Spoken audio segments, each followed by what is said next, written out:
अस्सलाम वालेकुम dear students, कैसे हैं आप सब लोग। Welcome to the Base academy.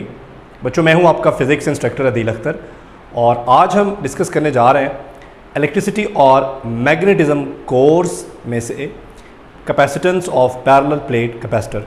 इससे पीछे इस कोर्स के 4 चैप्टर्स हमने मुकम्मल कर लिए हैं, तो ये 5वां चैप्टर है कैपेसिटर्स एंड डाई इलेक्ट्रिक्स।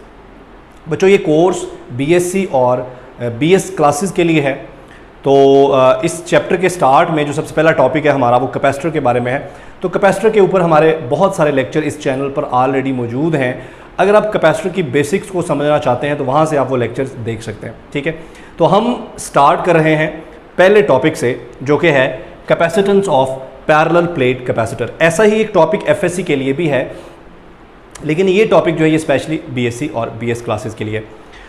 तो बच्चों, हमारे पास एक पैरेलल प्लेट कैपेसिटर है। आप देख सकते हैं कि ये हमारे पास एक मेटल प्लेट है ए और ये दूसरी प्लेट है बी। ये दोनों प्लेट्स यहाँ पर एज अ कैपेसिटर काम कर रही हैं। बच्चों, प्लेट ए के ऊपर पॉजिटिव चार्ज है और प्लेट बी के ऊपर नेगेटिव चार्ज है। पॉजिटिव और नेगेटिव चार्ज के दरमियान ये रीजन जो है आप देख रहे हैं, यहाँ पर ये इलेक्ट्रिक फील्ड मौजूद है। इलेक्ट्रिक फील्ड की डायरेक्शन हमने पॉजिटिव चार्ज से नेगेटिव की तरफ बनाई है। इन प्लेट्स के दरमियान जो सेपरेशन है वो डी है और इन प्लेट्स का जो एरिया है बच्चों वो ए है। किसी भी एक प्लेट के ऊपर जो चार्ज का मैग्नीट्यूड है वो क्यू है, यानी कि जितना चार्ज इस प्लेट के ऊपर है उतना ही चार्ज हमारा दूसरी प्लेट के ऊपर है। बच्चों, सबसे पहले अगर हम यहाँ पर इलेक्ट्रिक फ्लक्स निकालना चाहें तो हमें यहाँ पर एक इमेजिनरी सरफेस बनानी होगी, जिसे हम क्या कहते हैं, जिसे हम कहते हैं गाजियन सरफेस। तो यहाँ पर आपको पता है कि गाजियन सरफेस जो होती है क्लोज्ड सरफेस होती है, तो इसलिए यहाँ पर जो गाजियन सरफेस मैंने बनाई है, ये डॉटेड आप लाइंस आपको नज़र आ रही हैं, एक बॉक्स है गाजियन सरफेस के तौर पर, एक रेक्टेंगुलर बॉक्स। बच्चों, यहाँ पर आपको फ्रंट व्यू नज़र आ रहा है इस सारे सेटअप का, इसलिए 2 डायमेंशन में आपको लग रहा है कि शायद ये एक रेक्टेंगल है। नहीं, एक्चुअली ये क्या है, एक बॉक्स है जो कि इस प्लेट के अंदर है। यानी कि इस प्लेट के अंदर इसलिए हमने बनाया है ताकि ये चार्ज को इनक्लोज कर ले। क्लियर हो गया। और इस बॉक्स के अंदर यानी कि इस गाजियन सरफेस के अंदर एक small element of area surface के ऊपर हमने लिया है, जिसका जो एरिया है वो डी ए है। ठीक है, और इसका जो वेक्टर एरिया है बच्चों, ज़ाहिर बात है वो इसके नॉर्मल होगा, इसके परपेंडिकुलर होगा, उसकी डायरेक्शन ऐसे होगी नीचे की तरफ।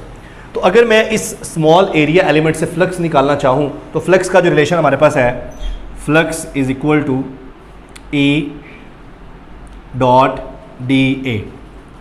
बच्चों, इसको सिंप्लीफाई करें तो ये हमारे पास आ जाएगा ई इंटू डी ए और कॉस ऑफ थीटा। बच्चों, अगर आप गौर करें, इलेक्ट्रिक फील्ड की डायरेक्शन ये है और हमारा जो एरिया एलिमेंट है इसके ऊपर अगर हम वेक्टर एरिया बनाएं तो उस वेक्टर एरिया की डायरेक्शन, यानी कि अगर हम इसको वेक्टर एरिया मान लें तो वेक्टर एरिया की जो डायरेक्शन होती है वो उस सरफेस एलिमेंट के नॉर्मल होती है और उसका जो मैग्नीट्यूड होता है वो उस सरफेस एलिमेंट के एरिया के बराबर होता है। सो ये डायरेक्शन है हमारे वेक्टर एरिया की और यही डायरेक्शन इलेक्ट्रिक फील्ड लाइन की है। सो इनके दरमियान एंगल बनेगा 0। तो कॉस 0 आपको पता है 1 के बराबर होता है, तो ये हमारे पास आ गया ई डी ए। ई को यहाँ पर अगर आप कॉमन निकाल लें तो इंटीग्रेट कर दें डी ए को, इस तरह के एरिया एलिमेंट से मिलकर बना हो तो उन सब को जमा करने से हमारे पास टोटल एरिया आ जाएगा प्लेट का, जो कि किसके बराबर है, जो कि ए के बराबर है। सो बच्चों, फ्लक्स जो है हमारे पास किसके बराबर आ गया, ई ए। अब इसको हम नाम दे लेते हैं इक्वेशन 1। क्लियर हो गया। बच्चों, हमने गाज़ीज़ लॉ से ये सीखा है फ्रॉम गाज़ीज़ लॉ कि फ्लक्स जो होता है that is 1/ε0 multiply by total charge enclosed by the surface. बच्चों, इसे कह लें इक्वेशन 2। इक्वेशन 1 और इक्वेशन 2 को कंपेयर किया जा सकता है, तो हमारे पास बन जाएगा ई ए इज इक्वल टू Q/ε0 और यहाँ से अगर हम E निकाल लें तो यह आ जाएगा Q/A/ε0। This is equation 3। Clear हो गया जी। यहाँ से हमने इलेक्ट्रिक फील्ड की वैल्यू कैलकुलेट कर ली। एक्चुअली हम कैपेसिटेंस कैलकुलेट करने जा रहे हैं, लेकिन उसके लिए ये प्रोसेस करना ज़रूरी है। बच्चों, हम ऐसा करते हैं, इलेक्ट्रिक फील्ड को हमने पहले डिफाइन किया हुआ है as a potential gradient. Electric potential वाले चैप्टर में, पिछले चैप्टर में हमने इलेक्ट्रिक फील्ड को डिफाइन किया हुआ है एज पोटेंशियल ग्रेडियंट। तो उस रिलेशन के मुताबिक del V is equal to minus A से बी की तरफ डायरेक्शन है, ए से B into E dot D S. बच्चों डी एस जो है उसकी डायरेक्शन भी यही है जो इलेक्ट्रिक फील्ड की है, तो इसको अगर हम सिंप्लीफाई करें तो ये हमारे पास आ जाएगा माइनस ए से B E D S cos zero. बच्चों कॉस ज़ीरो 1 होता है, तो ये हमारे पास आ गया माइनस ए से B into E D S. और डेल वी पोटेंशियल डिफरेंस इन दो पॉइंट्स के दरमियान, बच्चों वो क्या होगा, V B minus V A. अब फर्ज कर लें कि पॉइंट बी जो है ये इलेक्ट्रिक फील्ड से बाहर है, अगर ऐसा होगा तो यहाँ पोटेंशियल पॉइंट बी का 0 हो जाएगा, minus V A is equal to minus E into D S. बच्चों ये माइनस माइनस प्लस हो जाएगा, तो हमारे पास ये जो सब स्क्रिप्ट है ए, हम इसको अब रिमूव कर सकते हैं क्योंकि हम एक ही पॉइंट की बात कर रहे हैं। सो v इज इक्वल टू, जब एक पॉइंट की बात हो रही है तो इसका मतलब है कि आप एब्सोल्यूट पोटेंशियल की तरफ चले गए पोटेंशियल डिफरेंस से निकल के। तो v इज इक्वल टू हमारे पास e को यहाँ से कॉमन निकाल लें, और अब चूंकि a और b खत्म हो गया, सिर्फ एक ही पॉइंट रह गया है, तो इन दो प्लेट्स के दरमियान जो सेपरेशन है अब हम उसको यहाँ पर शामिल कर लेते हैं। ठीक है जी, यहाँ पर फ़र्ज़ कर लें कि 0 है सेपरेशन, क्योंकि यहाँ से हमने स्टार्ट लेना है और यहाँ तक जाते जाते कितनी हो जाएगी, d हो जाएगी। सो 0 से d हो जाएगा और अंदर हमारे पास क्या रह जाएगा, ds। बच्चों अगर आप इसकी इंटीग्रेशन करें तो ये हमारे पास आएगा d के बराबर। So this is equation 4। बच्चों इक्वेशन 4 में जहाँ पे आपको e नज़र आ रहा है, यहाँ पर आप e की वैल्यू पुट करें जो आपने इक्वेशन 3 में निकाली है। सो आपके पास क्या आ जाएगा, हमारे पास आ जाएगा v is equal to, e की जगह पुट कर दें q over a epsilon naught, और ये जो d है ये साथ में वैसे ही आ जाएगा।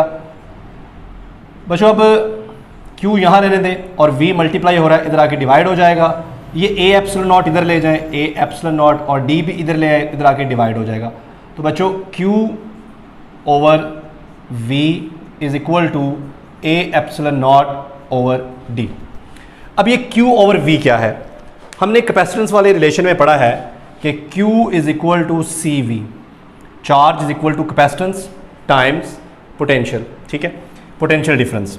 तो बच्चों यहाँ से अगर मैं इसको यूँ लिख लूँ q बाय वी, तो ये किसके बराबर आएगा, c के। इसका मतलब है कि जो q बाय वी है असल में ये किसके बराबर है, ये c कैपेसिटेंस के बराबर है। तो इसी तरह से हमारे पास फाइनली निकल आई capacitance of parallel plate capacitor. और बच्चों ये किसके बराबर है, ये बराबर है a epsilon naught over d। इस रिलेशन की जो सबसे ख़ास बात है वो ये है, इस रिलेशन में ना तो आपको चार्ज नज़र आ रहा है और ना ही आपको पोटेंशियल डिफरेंस या पोटेंशियल नज़र आ रहा है। इसका मतलब है कि जो कैपेसिटेंस है वो ना तो अमाउंट ऑफ चार्ज पे डिपेंड करती है और ना ही वो प्लेट्स के दरमियान पोटेंशियल डिफरेंस पे डिपेंड करती है।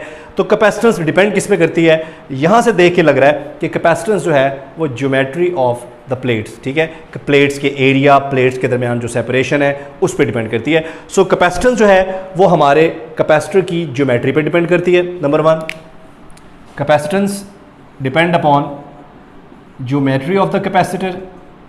और नंबर 2, ये जो एप्सिलॉन नॉट है, यहाँ से हमें अंदाज़ा हो रहा है कि इन दो प्लेट्स के दरमियान जो मीडियम है उस पर भी कैपेसिटेंस डिपेंड करती है।